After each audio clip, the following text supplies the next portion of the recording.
Mancaves and margaritas.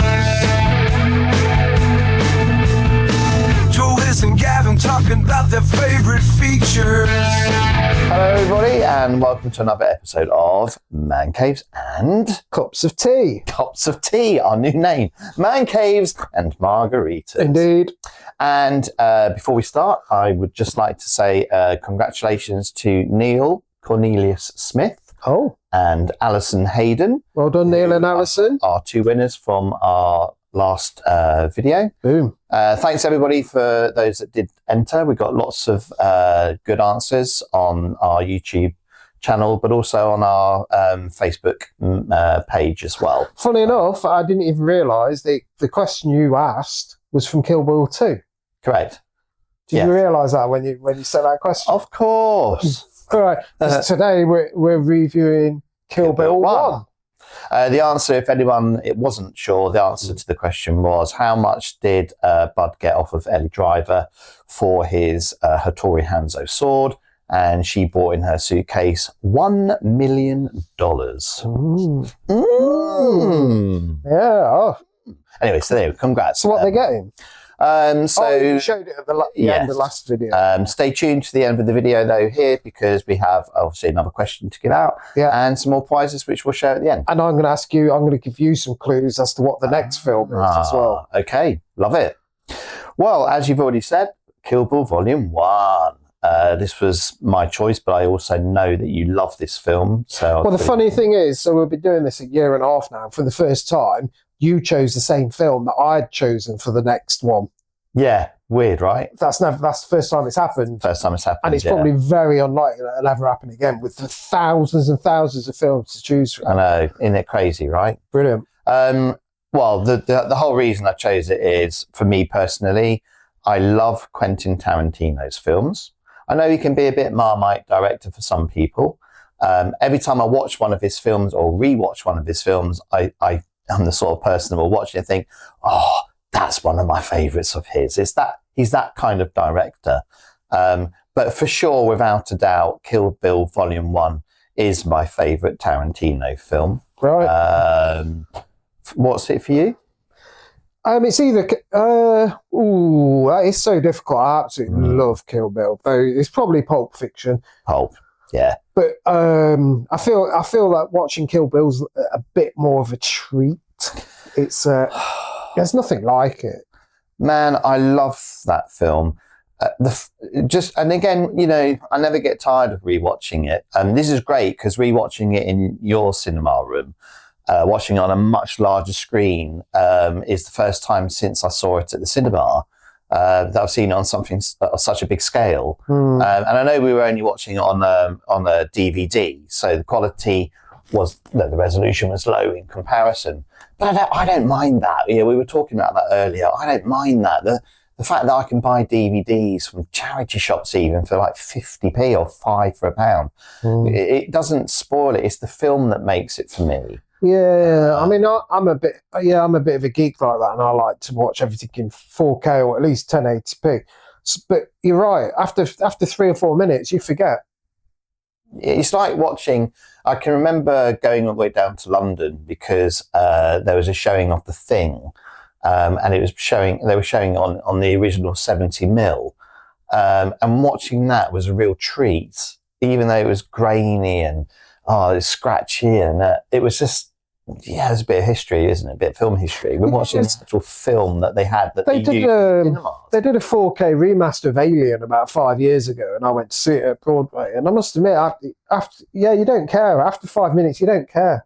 The story stays the same. I just completely forgot that it's remastered in 4K on this massive screen, and it's just Alien.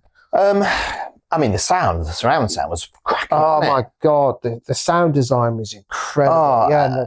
Oh God! The surround was wicked. The sound effects. When she was on the motorbike, and you could hear it going all around. And I mean, we don't normally talk about soundtracks first, but I think this is probably quite a good film to do that with, because the soundtrack. He's very, very good at choosing fantastic music for his films. I mean, he could have chosen. You know, there's so many. It's weird when you watch a scene. You could watch a scene of his and put a completely different genre of music in, And it would probably work, you know, but it just completely changes the vibe of what you're watching, doesn't it? It's like the very last scene. Obviously, this film is quite old, so we don't need to tell people what's happening and stuff like that. But the at the end, the final boss scene, as it were, and he started playing some like samba. I'm just a boy who's mentioned. No, the Spanish salsa thing. Oh, with the Spanish guitars and things like that. I thought you meant the song as well, the "Oh Lord, please don't let me be misunderstood," because that's the song that's playing as they have the big sword fight. So but that's a sample from it. Right. So oh man, it's hard to know where to start with the stuff you want to talk about. I'll start off by saying that film is absolutely perfect. I love every single second of it. I think it's an absolute masterpiece. And it's not like the deepest, like talking about human emotion or family values or love or anything like that. But it's just damn good fun. It's so stylishly presented. Beautifully done. Incredible dialogue. Beautifully done. It's just the most entertaining thing you can possibly watch. The soundtrack, the dialogue, the cinematography, just the beats of it, the editing, the story, the acting. That's a good example for me of what a perfect film is. And it nails all of that. It does, completely. And it's the little touches, you know. It's like the story. If you just read the script, it'd be like, all right, yeah. But it's the way he's presented it all, you know. Like her Bruce Lee. Oh, Game of Death. When she gets... Oh, when she's on the bike and she's in her yellow and black, you already have that sense of, he's homaging Game of Death here. But when she unzips and takes her jacket off and she's actually in the Game of Death jumpsuit, it's like, and there's little bits like when those coppers are approaching the church, and it shows like his view through the windscreen, and he's got a array of different glasses. And then he gets out, and then it shows his view when he's looking at the bride, because he's got green tinted glasses on. And then he takes his glasses on, and it goes to normal color. Normal, yeah. It's just like, you don't need to do that. Well, you do if you're Quentin Tarantino, because it adds absolute class to everything. Style. But it doesn't aid the storytelling, really, other than you just admiring the work and effort that's gone into it. God. Sorry, I could just rant. Oh, mate, I'm totally with you on this. I'm totally with. There were so many shots in there that my brain's going, that's gorgeous, that's beautiful. Even when they show and I want to talk about this in a little bit more detail later anyway, but even when they do the animated stuff of the origin story of O-Ren-Ishii, there's stuff in the animation that, like, where the animation pans up the sword. And I'm just like, this stuff is just heaven, film heaven for me. It is. I agree. I mean, really, I suppose the best way to sort of do this in my head, I don't know if you'll agree with this or not actually, but for me to try and keep things in order, I'd like to try and talk about what we've just watched in the order of the chapters, because the chapters are told in different styles as well. Yeah. Well, before we get to that, I would like to say that it is, so it's a bit like Pulp Fiction, where there's like different things going on. It's flicking everywhere, but this one's flicking backwards and forwards in time and things like that. Yeah. It's like Pulp Fiction, but on crack. Yeah. It's like a hyper stylized version. Very much so. And to say there's a second film, which is just as good, but also is told out of sequence along with the first film. So both films you could watch continually and it would tell the entire story as a double film, but in segments that are misplaced. It's beautiful, mate. It's just really so well done. So the film opens with this beautiful, like, black and white stuff that they've done at the chapel, where she is supposedly killed out of revenge by Bill because she wanted to leave the Viper, the assassination squad, and she's pregnant. She's met another man, and he doesn't want that to happen, and he's incredibly jealous, and he even says he's a masochistic person, and whatever. And he gets all his Viper squad to sort of murder like everybody. And when the guy says, and this is from the film, this isn't me being racist, the sheriff's son says to the sheriff, they even killed the coloured guy playing the piano. Do you remember in Kill Bill Vol.2? Do you remember who that coloured guy is playing the piano? The actor? Can you remember? because I'm always surprised when I see it. I'm like, oh God, yeah, of course. I can now you've mentioned it, but if you hadn't mentioned it, I wouldn't. Yeah, I would have been surprised. Can you remember? Very Is it? famous. Yeah, it's Samuel L. Jackson. Yeah, but I wouldn't have remembered if you hadn't. Don't tell me who her kid is. No. I can't remember off the top of my head. Oh, okay. And we should watch Kill Bill too. Well, that should be somewhere along the line. Sometime this year, yeah. I mean, the interesting thing is we opened with True Romance, our very first film that we watched together for our channel, and that was penned by Tarantino. Yeah. So it was only appropriate that we watched an actual Tarantino. Anyway, I digress. One of these, I'm going to let you get on with the sequence thing. Once you get on with the sequence thing, I won't interrupt. But so Kill Bill, right? Yeah. I don't really know, and none of my friends are as big a fan of Kill Bill as me, and I didn't know you were, to be honest. Oh, I love it, yeah. But I mean, maybe my girlfriend Claire really likes it as well, but in general, almost everyone I know just think, yeah, it's all right, or some of them actually think it's a bit shit. Really? Or a bit boring. Really? Or don't get it, and I wonder why. Why is that, do you think? I don't know. I mean, we said earlier that Tarantino's a Marmite director, and I think the reason that he's Marmite is because, and for me, he's not Marmite at all, as you can probably gather. He spent a lot of years working in a video shop. He's grown up with films. You know, this guy just absolutely loves film. Now, the fact that he loves film means that when he writes and pens a film, and then when he films it himself, there's loads of homages in those films to whatever the genre is that he's trying to do. And I think that's beautiful. I think there's no better way to say to someone, I love your work, than actually homaging them in something that you've done yourself, especially if that homage is done so well that your own film is beautiful as well. I mean, Reservoir Dogs, he homages lots of stuff for that genre. He's done the stuff with same with Jackie Brown. I mean, just about everything. But I don't mind that. I just think you watch a film like that. Well, you think that's what people don't like? I think there's some people out there that don't like the fact that he plagiarizes because they don't like plagiarism and they think it's not original.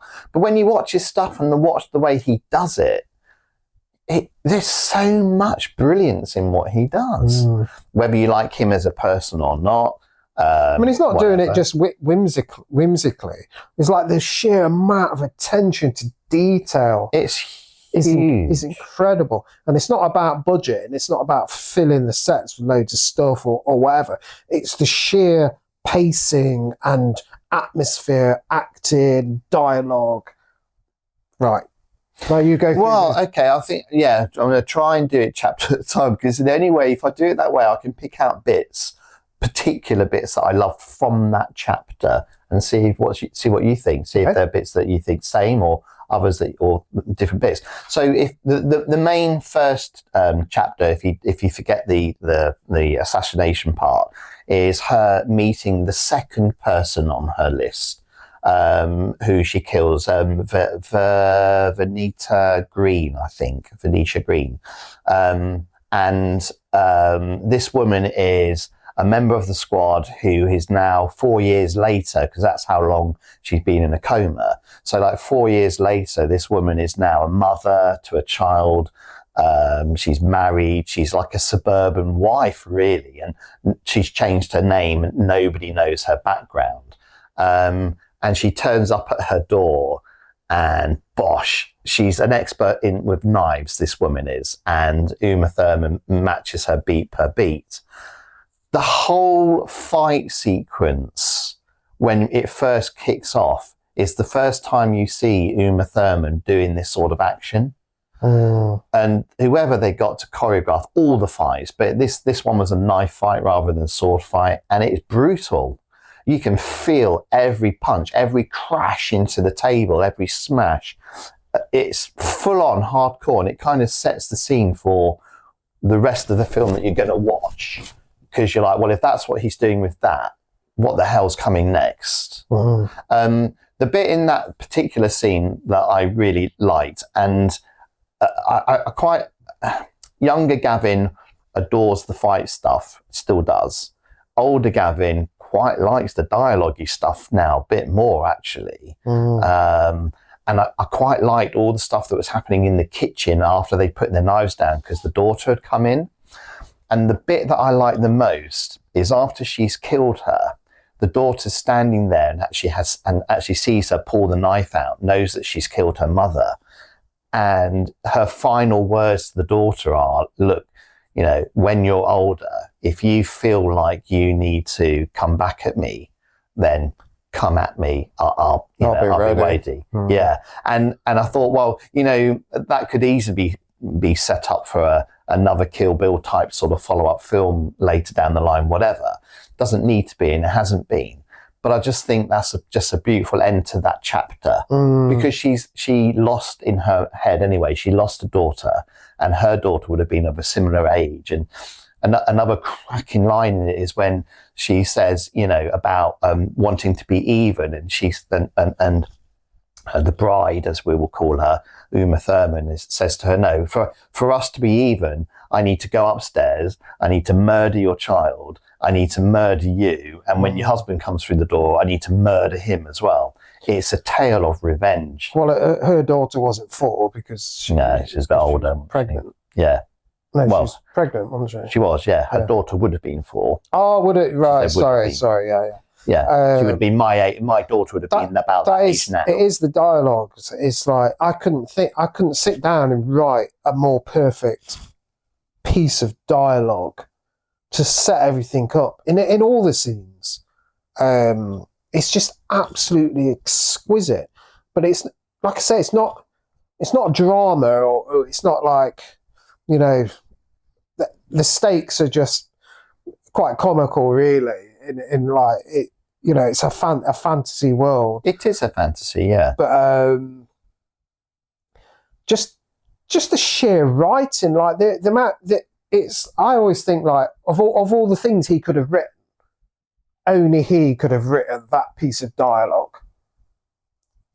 The whole thing about, if you know, when you get older, if you can't get over this, I'll be there. I'll be ready. Yeah. Because it paints such a picture, and just sets the whole film up. The fact that the whole film's based on is a revenge story. That little girl is really getting her own revenge story now. Although, you know, believe me when I tell you, she deserved it. It's quite cool. And I really like the fact that, because if you've never seen Kill Bill before, the first thing you see is Uma Thurman pulling up in this massive vehicle truck called the Pussy Wagon. You have no idea why she's in the Pussy Wagon at that point, because it's told out of sequence as well, but you just accept it and you're like, let's just go with it. and then when you see where it came from, it's just that is what I mean about the details. It's like, what? You don't need that detail. No. Do you know what I mean? She could have just turned up on any old car, and you wouldn't think, that's a boring representation of how to pull up in a car. He just puts all these cool things in. It's like her own story when she's in the coma. Instead of just having her come out of a coma and think, right, I'm going to exact revenge, it goes a lot deeper, dark, really dark. Depraved. You know, I'm going to swear a little bit. Sorry, kiddies, if it's anyone younger watching this, but, you know, I'm Buck and I like to fuck. I mean, who wants to be that character? Don't you dare say that would be me if I was in that film, because it would not. What's the next scene after the first one? Right. So basically, then you get to see how she's come out of her coma, and you get to see the abuse, the sexual abuse that she was getting while she was in her coma, which is carried out by Buck. And it's told very quick and easily, because he brings in this guy and he charges him $70 and the language and the dialogue is awful. I mean, it's awful, but it's awful because you get to see again what she has to go through, and it's not until she's actually. But she didn't know. No, she didn't know. It's kind of funny because it's like you don't really need that in the story. No, you could have completely not done that. But of course, before Ellie Driver comes to. Oh, sorry. Of course, Ellie Driver. Yeah. I'm like, how cool is she? Do you know what I mean? Whistling that tune. Do you know what I mean? The way she's dressed, she's got that like outfit on where the buttons and lapels and stuff are drawn on with felt tip. Yeah, fantastic. Absolutely stylized, but simply stylized. But so suit her and the vibe. And yeah, that's of course. And she's going to kill her quietly in her sleep. And just before she's about to push the syringe, Bill rings her. And he's like, "That's although he's a horrible man, he's got honor." Yeah. That's what that tells you. Yeah. And all this time, the entire film, you never see Bill. You never see him. You see his hand on his own Hattori Hanzo sword, because you see the emblem on his sword as well while he's talking to her, and he convinces her that it's not the honourable thing to kill her in her sleep. If she wakes up, then they'll do it, but they'll do it in an honourable way. Saves her life. But the part of that scene that I really enjoy, it's really weird this, right? Because it's details that I haven't sort of seen before. But when she comes walking into the hospital, she's doing that wonderful whistling. And you follow her while she's whistling as she walks down the corridor. And then as she walks down the corridor, she then gets to the window of the bride who's lying on the bed. And as she gets to the window, it seamlessly cuts the soundtrack. Seamlessly cuts from Ellie Driver whistling to the actual soundtrack of, but it does it like, it does it, and you like, hang on, she's not whistling this no more. This is the actual soundtrack. It's just so smooth, so smoothly done. And that whistling, it's a bit like the spaghetti western kind of vibe, isn't it? He's got a storm blowing outside the chuffing window of the hospital as well, which again, he didn't have to do that. No, it's really beautiful with all gorgeous. The tree like moving everywhere. Yeah, So what's the next scene after that? So after that, then because she's going to go and she's killed the second person on the list first, but having come out of her coma and sorted herself out, the first person she wants to kill is Orenishi. So we get to find out her origin story, and my God, I can remember seeing this in the cinema, not knowing this was going to happen. But the whole origin story of Orenishi is animated, like a manga style animation, which doesn't hold back on the typical manga style gore spray, which we'll come back to again in like the final chapter. And again, it makes you feel really sorry for Orenishi's background story. It's horrific, and it tells the story literally of how this girl has seen her parents get murdered by this massive Yakuza boss, and then goes on her own tale of revenge, and starts her own killing aged 11. And I'll tell you something, here's something else. I've never seen this before. Now, I don't know if it's because I saw this on the big screen today, but on my smaller TVs, I've not seen this part in the actual animation part. But there's this, I won't say wonderful because it's really gory, but it is gorgeous animation, isn't it? Oh yeah. Top notch. Really gorgeous. And there's this scene where she's killing, as the 11-year-old, she's killing this Yakuza boss who's into little girls. And that's how she gets to assassinate him. And she drives her Japanese knife down into his chest. And when she pulls it out like this, it cuts, you see the spray, and it cuts to the back wall. And you see all this blood hit the back wall, right? The spray blood. And what I've never seen before is there's this outline of her in white on the back wall where the blood's not hitting the wall because she's there. And it's like this. Well, I didn't know. I know. And I thought, I've just never seen that. Again, just such a gorgeous, beautiful detail. Yeah. She's created this shadow on the wall, but purely based on the blood's not hitting it because she's in the way. That's really cool. That's one thing about having a big screen. You do recognize, you do see stuff that you just miss on the small screen. I didn't pick up on that one this time. But yeah, that's why people are still going to the cinema. You just cannot replicate the cinema experience, thankfully. Yeah. But yeah. I can't tell you how many times I've seen Kill Bill and never seen that before. That's bad. Because I missed it on the big screen. I was probably just so wrapped up in everything else that I just. It's been a long time since I've seen Kill Bill. And I was saying to you earlier, it's on my dying to watch it again when I'm ready, because I know it's like an absolute masterpiece. Yeah. Right, next scene. Okay, next scene. So we see Orenishi's origin story. So we now know, as a result of that origin story, we now know what a bad mofo she is. She's now she's like the head of the Yakuza in Tokyo. And we have to talk about that beautiful bit where she charges down the table and takes the Yakuza boss's head. See, that is absolutely spectacular. She's sitting there waiting until the guy is finished insulting her or whatever, or has landed himself deeply enough that, you know, what she does is justified. Then she suddenly, like, cat-like, pounces across the table, head straight off. And it makes you realise that, like, okay, she's different.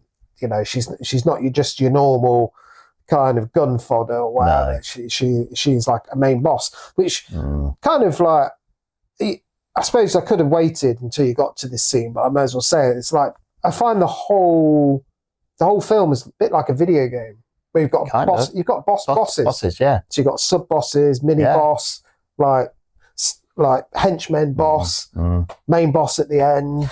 Yeah, and it's cool the fact that, I mean, Orenishi's boss fight is just mental, but she's the very first one. It's like she's taken on the hardest boss, but first.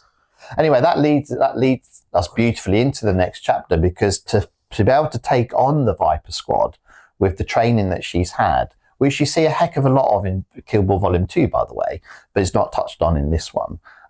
But she needs her own Hattori Hanzo sword. So the next chapter is the one that has no action in.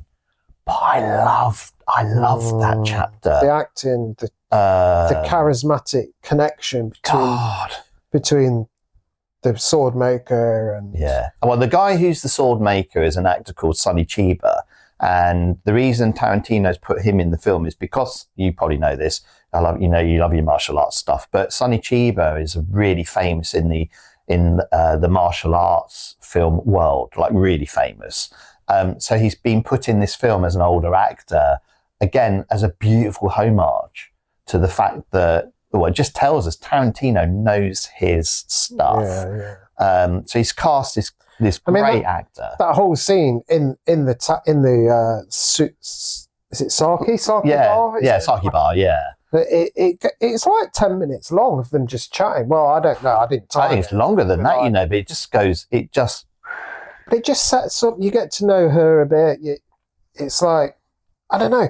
It's like, I think some of the people that don't like Kill Bill, they will say like, well, why is it 2 movies? You could have just had that as 1 movie. But then you'd miss out on all the absolute... So all these extra bits would have to be amazing filmmaking and story building. I mean, that chapter, while he's... when he takes her upstairs, or she goes upstairs by invitation, and it's pretty obvious later in the film as well that this guy, he says he's not made a sword for 28 years because he doesn't like the idea that he was making weapons that kill people.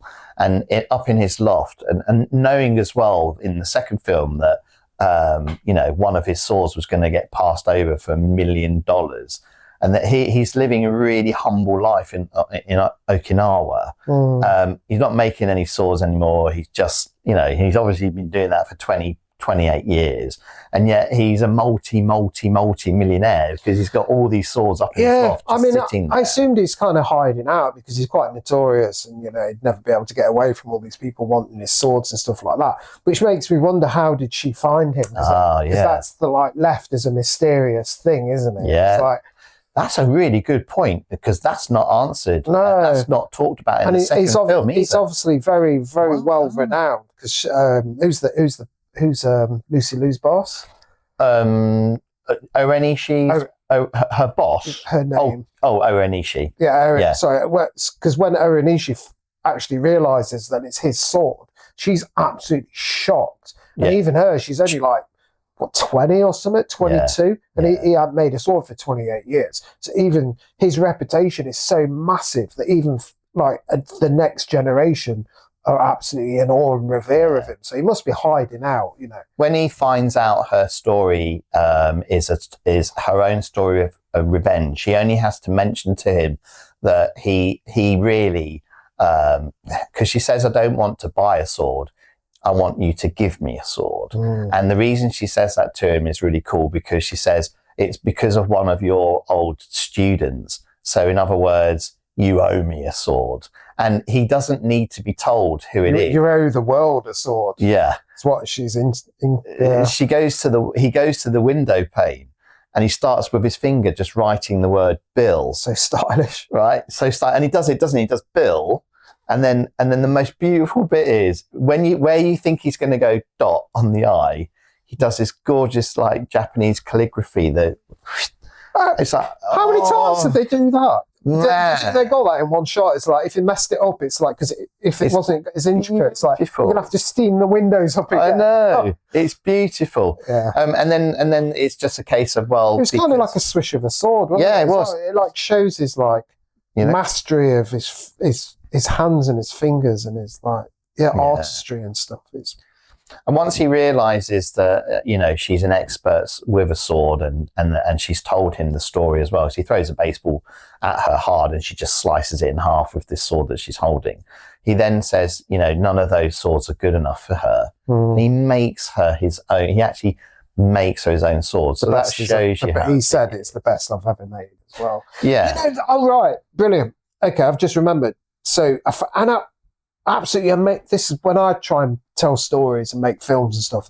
This is like one of the key things I always remember. And I always remember thinking Kill Bill was one of the reasons I got into filmmaking. Oh. So when he's made the sword, right? So he sat down in like a ceremonial room or whatever, and he's like holding the sword and his assistant's behind, and he's talking about it. And then when he wants to get rid of the sheath, the assistant holds the sheath. And there's this whole ceremony, and then you realise he's actually talking to I can't remember, what's her name? The bride. The bride. Yeah, so he's talking to Dietrich, although that's never said. I don't get that. But yeah, I might wait for the second film before. Anyway, so he's going through this whole process of talking to her about it. And for the whole time, she's not in shot. No. And then it's only when she, at the very last bit, the camera turns around and reveals her. That is epic filmmaking and storytelling. It's the whole show don't tell, well, reversed, isn't it? But stunning. We're watching him presenting this sword as though we are her. My favorite line from that chapter, my favorite line from that entire chapter with him and her is after he's put the sword back in, but before he hands it to her, he says, if you were to encounter God on your travels, God would be cut. And gives her the sword. It's like, man, wow.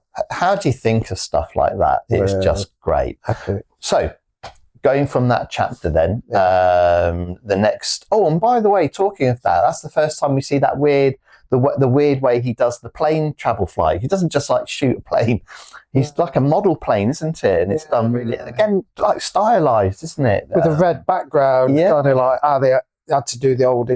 Is it Indiana Jones films where they've got a map and then and then but the actual model of the film is like maybe old style where they couldn't like do CGI. Really I'm just going to check this is still recording. Carry on. Yeah. So I hope so. It is great. So the next chapter, which is I think the final chapter, is she's now going to she flies to Tokyo to kill the first person on the list, although this is the final chapter in the film. And she's off to kill Orenishi. And the reason she's killing her first on her list anyway is because she just simply says she was the easiest one to find because of how powerful she is now over in Japan. And we see her, don't we, on her motorbike. And this is the first time we see her in her Game of Death type. Well, it's not actually the jumpsuit at that point, it's just the colours. And it's not just her wearing the colours, the whole bike is stylized around Bruce Lee's Game of Death jumpsuit. And if you don't know what we're talking about, that's absolutely fine. But research Game of Death. It was the film Bruce Lee was making when he died, sadly. But during the film, Bruce Lee wears this gorgeous yellow with black striped jumpsuit. And again, it's just this lovely little homage to all those sort of things. And she goes to meet Orenishi. And she doesn't just meet O-Ren Ishii, does she? She meets O-Ren Ishii and the crazy 88s. So talking about that chapter, which probably is the longest chapter of all of them. It's the one that's packed without doubt, with the most insane amount of action. But before the action starts, there's a gorgeous build up to it. The O-Ren Ishii with her initial crew of 88s, like her sort of like commanders. So there's only about 8 of them, isn't there, at the start, are walking into the to the music. And I was saying to you about the song that it plays. It's a song called "Battle Without Humility or Honor," and it's just brilliant. Dun dun dun dun dun dun dun. Fantastic, as they're walking in to sort of like have their little private meal. And she's already sitting at the bar, and again, bits that you didn't have to have, she's listening outside the door. We don't realise that. O-Ren Ishii realises somebody's there, throws that throwing knife and gets Go-Go to go to see, and she's nowhere, but there she is up on the struggling to hold herself so she doesn't get seen too early. Then the scene plays out, just the build up in that scene. Well, there's a really nice scene, I don't know if you picked up on it, where it's all in one shot on a steady cam over the top. That's part of it. So it all, it goes on for quite a long time. It follows that the lady, her French best friend, who's she goes to the toilet, doesn't she? She walks through the whole process, and the camera follows the whole journey, and then the light turns on, and the bride is in a cubicle. She's in a cubicle. It's amazing. It's like he makes the cubicle door, not a door, it's like made out of people paper, Japanese paper, and he all of a sudden makes that see-through. But then it's a light that turns on, isn't it? And we can see the bride's in there, and she's taking off her jacket, and that's when we see. But then doesn't the camera come back out? It's still all in one shot, and I might be wrong, or it's another one long shot. But then the camera comes back out and starts going up the stairs and just. By the time it's finished, that building inside out. You know exactly where everything is, where all the stairs are, where all the posts are, where all the escape exits are. The layout of that is true, actually. Just because of this roaming camera. That's really true, actually, though. He does a really great job of making you familiar. And it helps because obviously the battle that turns up, it's all over the building. You're not suddenly in a place you don't know. How did you get there? Or like, where did those stairs come from? It's already set it all up. You know it. All that, you know that. That's 2 excellent points you've made so far. Oh, I'll try. Well, you always come up with the goods, mate. So, whereas me, I'm just like, it's got dragons. Shit, I missed the dragons.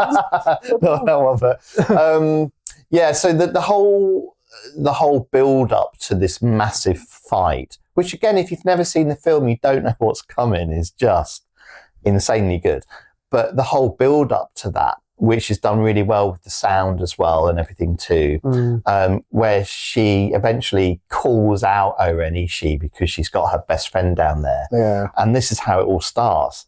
Arm off. Eyes as blood. If you're wondering what's going to happen, she's like, no, this is going down to the wire. She just cuts her arm off. Yeah, that's in front of everyone. Like, no, there's going to be no talking about this. Yeah, we're on it. Insane. Now, you could wax lyrical for ages just on this one chapter with the fights. The bits that I would like to talk about, if you don't know already, is that there's a Japanese special edition of Kill Bill out there, which is quite expensive. And Pete Bakewell, he used to have it. I don't know if he still has. Don't know if he still have Pete. But I got to watch it with him once. And the reason it was quite expensive, and it's like this special collector's edition, is that, and I think I'm right in saying, halfway through this fight, this massive, massive sword fight, it goes to black and white. And I think that was done because of the censor side of things, because it's just too bloody. I thought of a different. And the special edition version is the entire fight scene's colour. No way. Yeah. So when she splits the guy in half and all this sort of stuff, it's like all colour.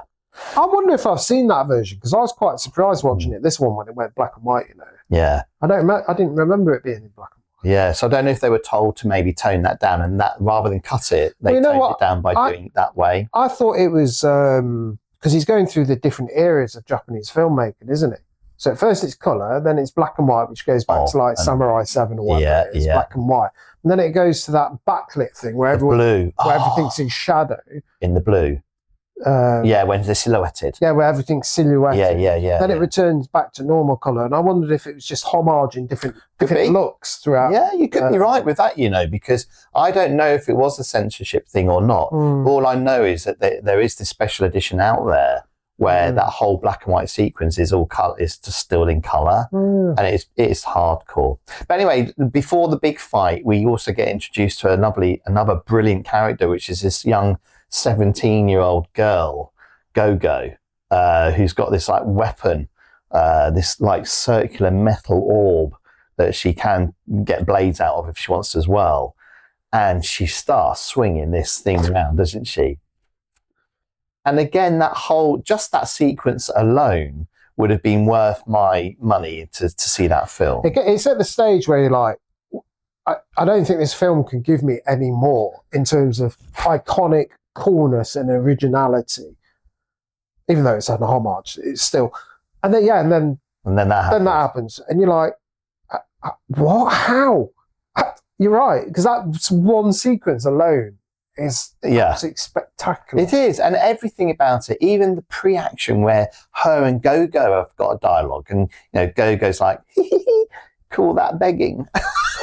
And then she goes deep voice, and it's like, I'll make you, and it's like, and starts. And she's in like a little skirt, like, oh God, it's insane. She's made to look like, in her outward appearance, like you couldn't be less like scary. Yeah. But in actual fact, when you look into her eyes, she's absolutely insane. She's a psycho. She's insane, and you have like about a 2-minute pre-clip about her when they explain who she is, and there's just like 2-minute clip of her killing that guy at the bar is enough for you just to know what she's like, so that when you then properly see her when she's going to start fighting, you just know she's good at what she does. And it's funny, like you maybe, I don't know if you meant to skip a bit, but like, so this is the bit where it's very video gamey.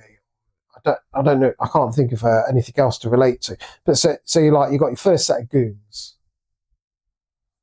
and then it is in order. We're still in order. Yeah, it's in order. Yeah. But like when they call her, it's like, so when she's fighting, like they could have all just joined in and she would have stood no chance, right? Yeah. But no, they're like, right, let's send the minions first. All right, let's send the next level. True. That's right. One guy goes first, easily dispensed. Oh, by the way, what a brilliant moment is it? It might be one of my favourite moments in the film when she dispatches the first guy that does a somersault off the thing.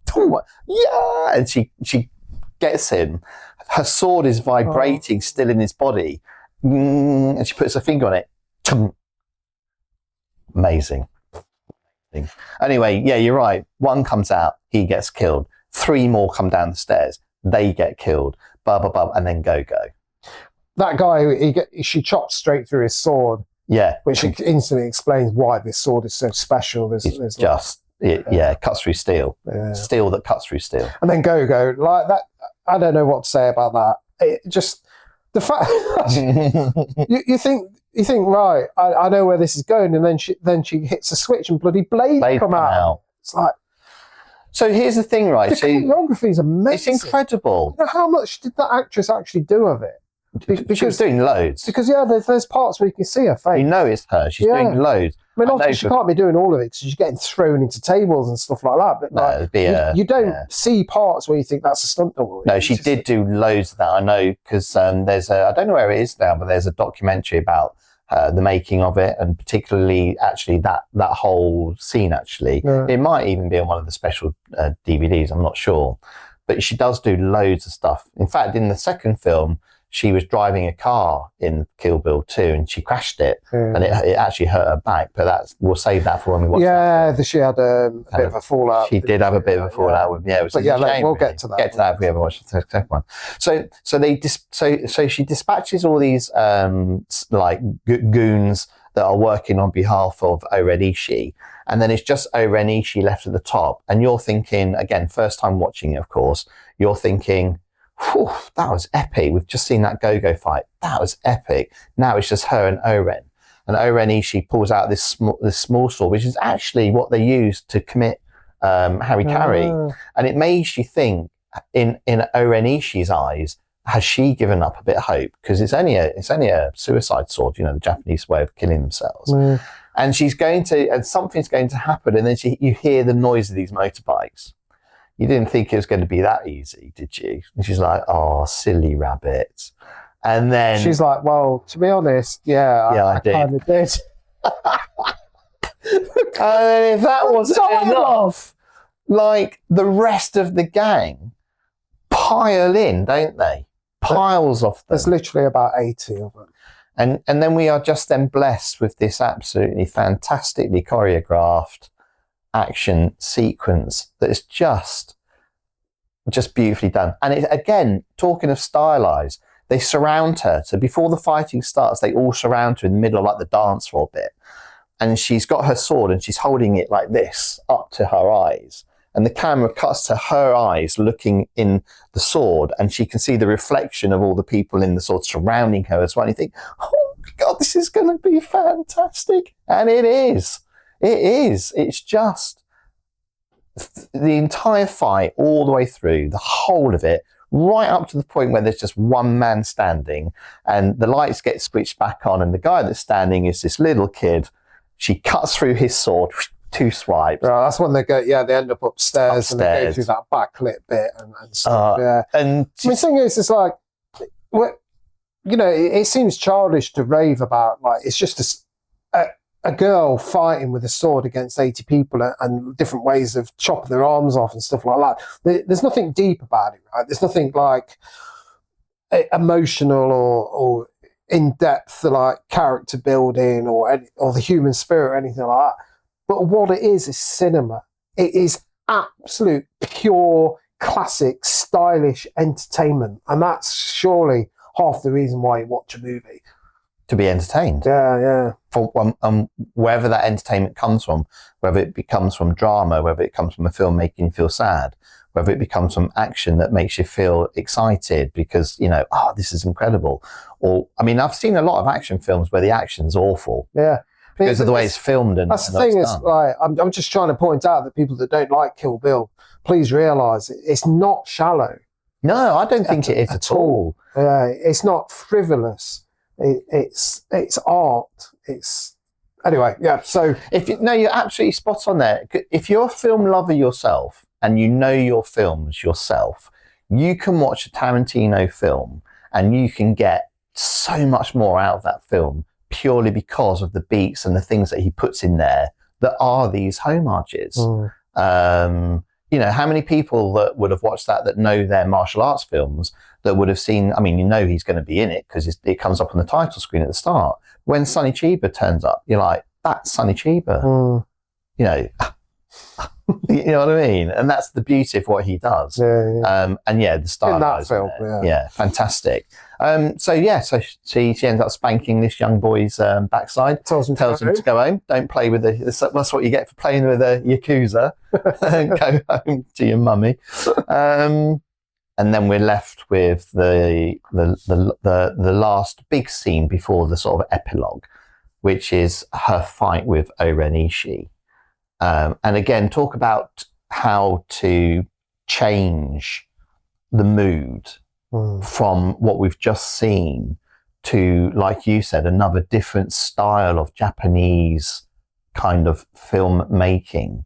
You go out from inside the building where it's just loads of blood and guts left all over the floor. We've just seen this absolutely manic, amazing fight, her against 88 other people.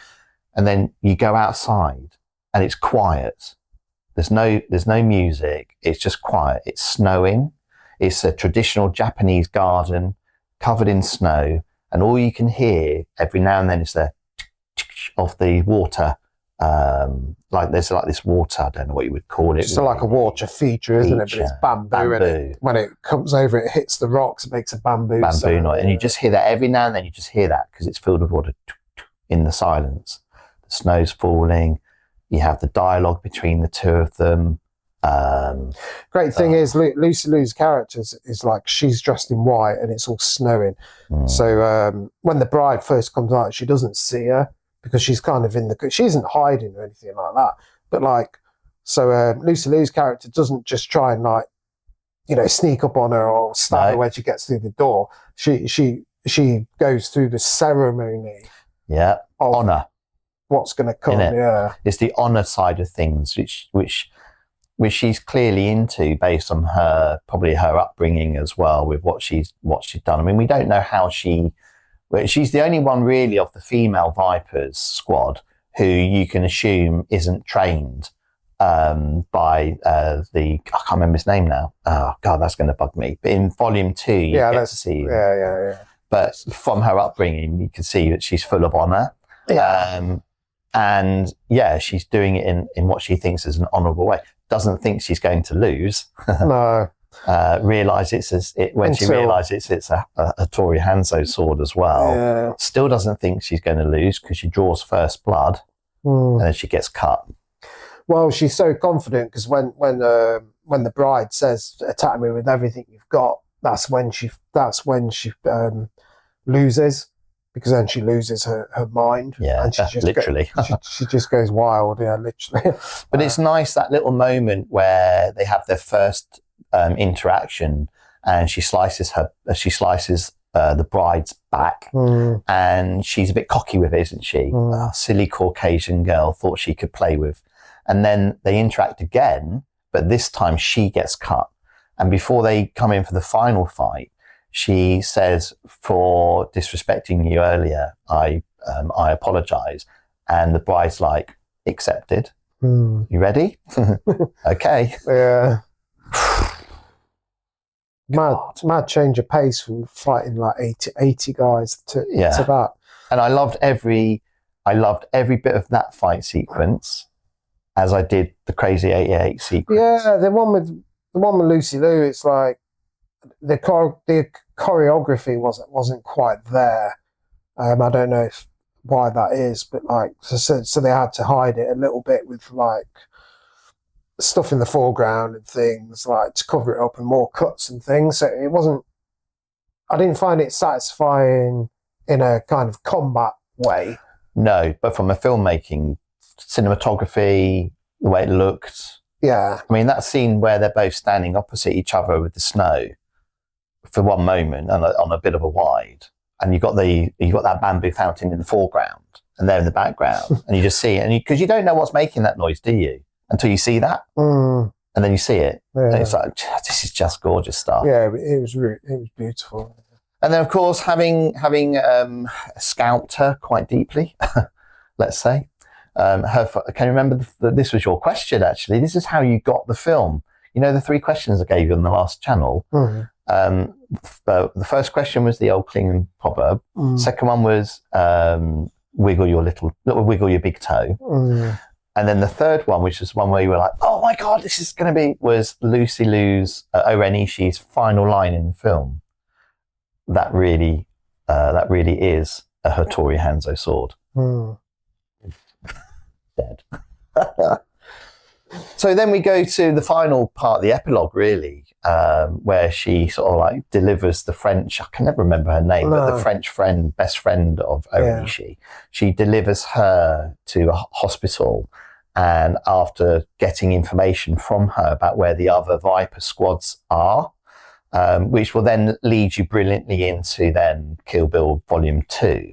And again, Bill's there at her bedside, just the hands, very, yeah. I mean, when I saw that for the first time, I was like, is he going to kill her? Because she told them all, everything, but it's just really ominous, isn't it? Hands are there. And you find out that, you know, she's told her where to go next to find Bard and L Driver and whatever. And then the film ends just with Bill saying, does she know her daughter's alive? The end. Yeah, then it just finishes. It's a great ending. It's very sequel bait, but I don't know if when it came out, that he said, I don't know if it was common knowledge that it was going to be 2 films. I don't know, but I'm surprised I can't remember. I didn't remember that bit about the daughter. So obviously I don't want any spoilers. I'm looking forward to 2 for that reason. First thing I thought was, so who's the woman that she kills in the? No. You know the knife fight at the beginning. Yeah. And the kid walks in. I'm wondering if that's her daughter, but it was given to that woman. But don't forget the little girl was black. Yeah, true. And we know, we don't know who the dad is, do we? Well, he's not black because we see his hands, so he's not black. Sorry, it doesn't necessarily have to be Bill, does it? No. Well, I won't say anything. Because I definitely don't want to give you spoilers for the second one, which I immediately want to watch right now, but I won't. I know. We'll have to watch it this year. Yeah. We'll have to. So there you are, guys. I mean, talk about waxing lyrical. Jeez. 10 out of 10, no question. I'd give it more. It's one of my favourite films. It is perfection for me. Love that film. Seen it loads. Could see it. I could watch that film again tomorrow and still enjoy it. What do you think? Same. It's in my list of my favourite films of all time. And it's one of the reasons I love films so much. And I bet this is our longest video. Probably. If you haven't seen Kill Bill, watch it, definitely. If you have, but it's been a while, I encourage you to watch it again. Yeah, man. Now, the next video we're doing, we've got a guest, haven't we? Yeah, my good friend, Dean Tate, aka Duke01, who I used to be in a rap band with years ago. He's still rapping. Is he? He's still He's still an entertainer. And he's a lovely guy. Very much looking forward to meeting Duke again, because the last time I saw Duke was at the end of when he was filming Zombiehood. Yeah, he did a guest spot, didn't he? Yeah, like a cameo in the film we made years ago where me and you met. Yeah, it was actually. Yeah. So that's over 10 years, about 12 years ago now. Isn't it? Yeah. So it'd be a real pleasure to meet him. Now he's got a film which I don't know about, right? Yeah. So basically, I was talking to him about this film, and I just thought he was really passionate about it. So I said, "Oh, come on the podcast." So I haven't thought about the questions, but I'll give you some clues. So it's in the sci-fi genre. So sci-fi, okay. And it's probably it's not sci-fi horror.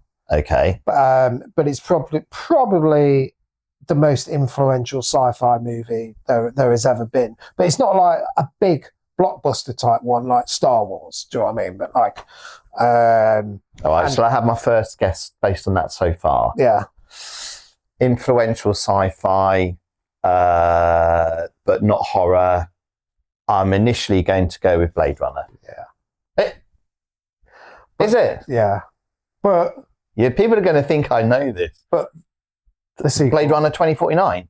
Oh, yes, sir. Yes. Okay. Is it 2046 or 2049, I think. Okay. Don't hold me on that, but the sequel, yeah. Okay. Yeah, it's the sequel. Oh, so we're going to be watching that one, right? Yeah. Fantastic. Well, in that case, then, I should base my question for our prizes on something to do with Blade Runner, then, shouldn't I?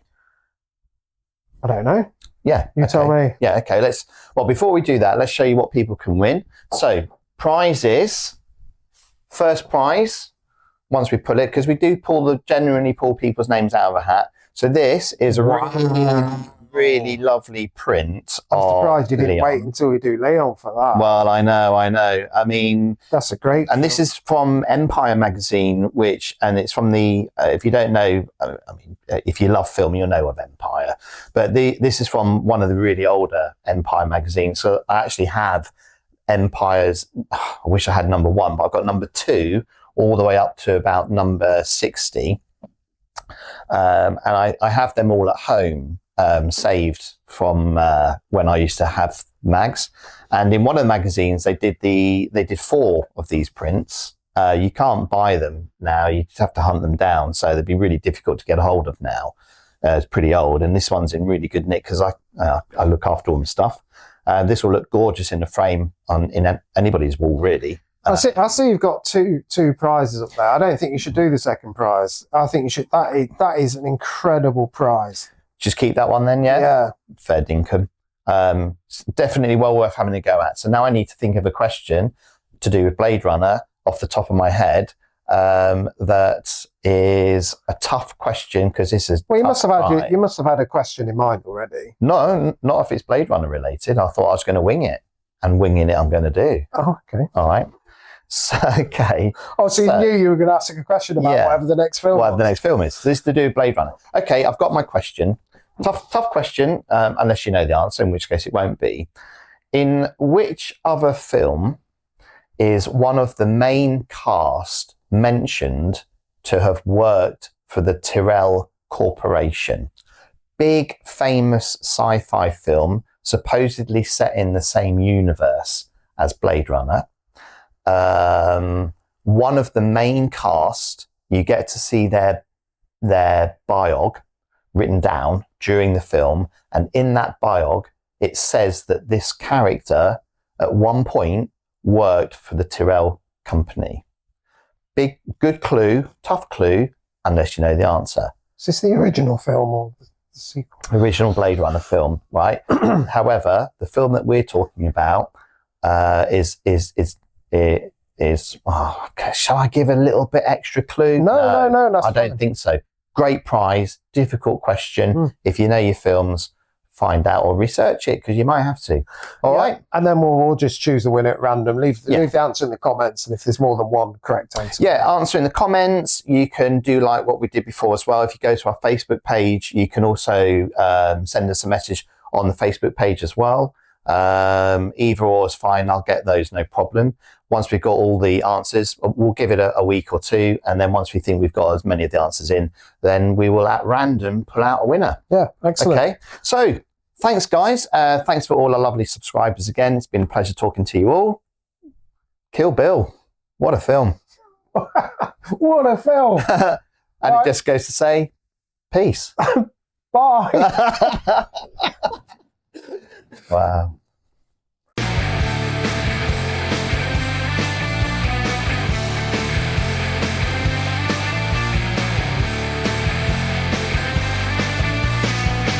Mancaves and margaritas, Dwyz and Gavin talking about their favorite features.